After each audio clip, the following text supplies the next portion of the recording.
Hey guys, welcome back to my channel. My mom's accent's breaking out through me. I know, I've been talking to her a lot, so it's been... Today I have my live studio audience. It's so crowded in here. It's crazy. Today I'm gonna be doing some cooking for you. Just like wrist twisting it like stir fry. Take a seat. Get it out of your system, go ahead, get it out. Hey guys, welcome back to my channel. So today I'm taking you guys through 3 meal ideas. I'm gonna make this intro as short and sweet as possible because we have 3 recipes to go through and I don't want this video to be too long. All of these meals are relatively healthy, but that doesn't mean that they're gonna taste gross. You guys know me, I put flavor above everything.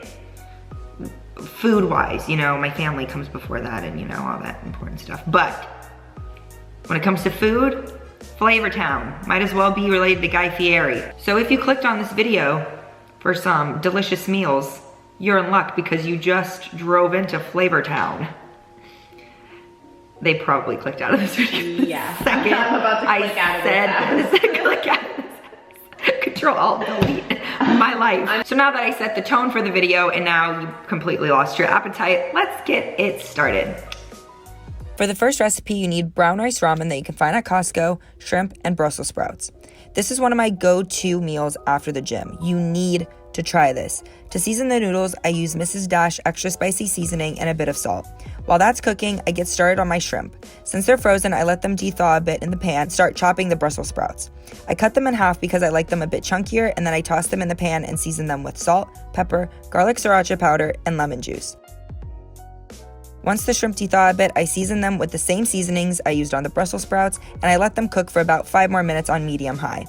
This entire meal is incredibly easy and takes 10 minutes tops to make, and I eat it almost daily.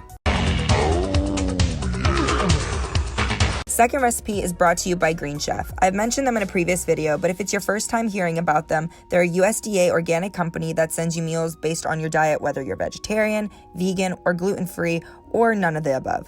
I have 3 vegetarian meals to choose from, but I'm in the mood for pasta. I left the recipe on the screen so you can get more detail of what you need to do. And what's super cool is that you can go to greenchef.us/ElizabethZaks and you can get $50 off your first box of Green Chef. So while the pasta is boiling, I prep the veggies. I'm usually hit or miss when it comes to following recipes, but Green Chef's recipes are so easy to follow and they're detailed, so if you're not that familiar with cooking lingo like I am, you won't be lost.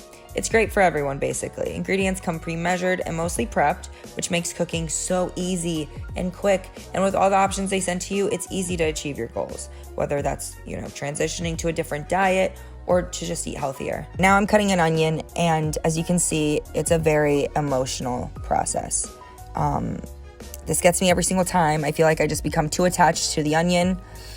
As you can see, you know, it's just always very hard. So just try not to get too attached to the onion while you're chopping it, or you're gonna end up with a broken heart like I do every single time. Anyways, moving on to the kale. I'm removing the center stems, I'm roughly chopping the artichoke hearts, and then I'm chopping the grape tomatoes in half. Next up, I'm making gremolata. Lord knows I pronounced that wrong.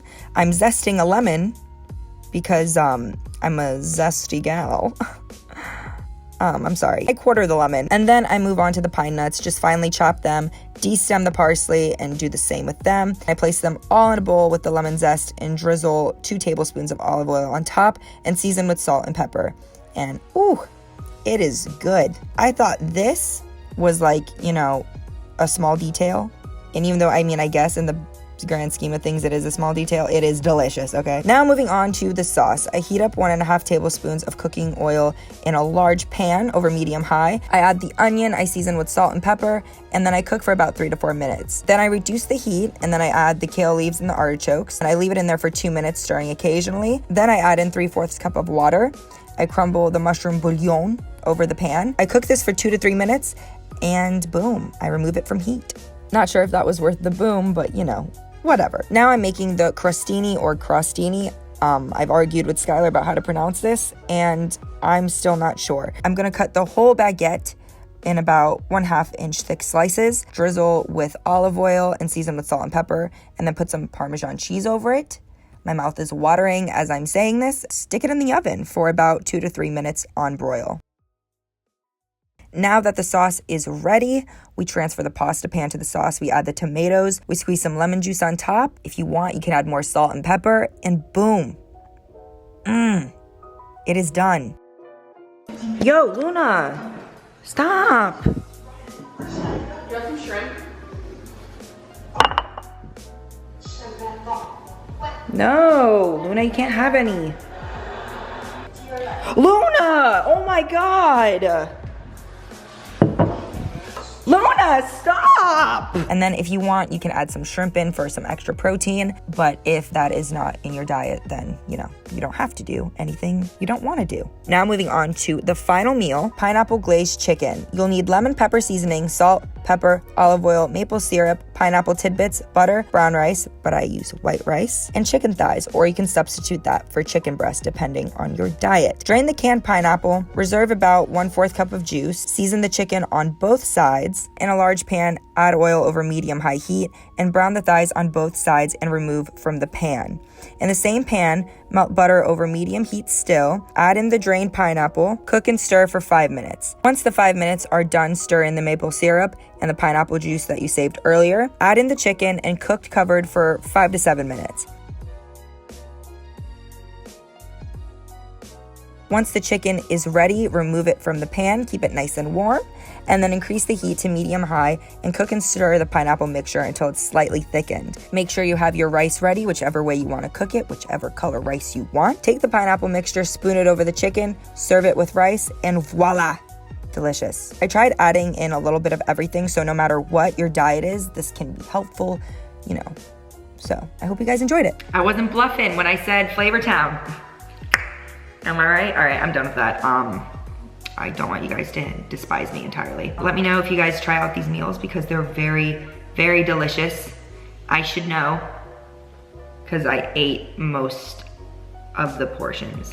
So remember to check out Green Chef. I'll leave the link down in the description box below. If you want to see any more meal ideas or snack ideas or any recipes, definitely let me know in the comments below. Remember, like, subscribe, all that good stuff, and I'll see you guys in the next one.